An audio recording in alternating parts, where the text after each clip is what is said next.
Nagpa-renovate na naman nga ako today but this time wala pa hanggang ulo. Overhauling nga ito kaya naubos ang 85 kyaw ko. Pero di ba mga bigatin ang nakasama ko? Sulit na sulit talaga ang araw ko. Maaga akong gumising today at kumain na rin ako ng napakarami.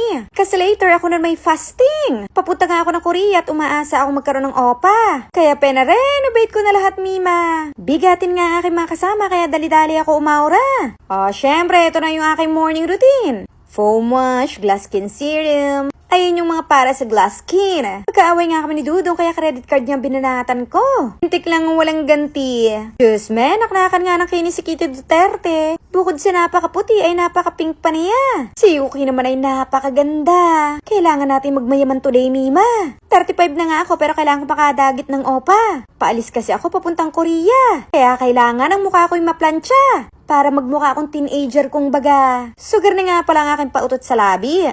Lip tint muna bago itong lip cream. Tumaba nga ako ng a little bit at tinamad na ako mag-diet. Dinamitan ko na lang na mahiwagang salapi. Baker Slim to the rescue! At iyan na nga, napaka-komportable dito. Papabanat nga ako ng mukha para yung aking mga wrinkles ay mawala. Pero bago yan, pinicture-picture muna ako dito.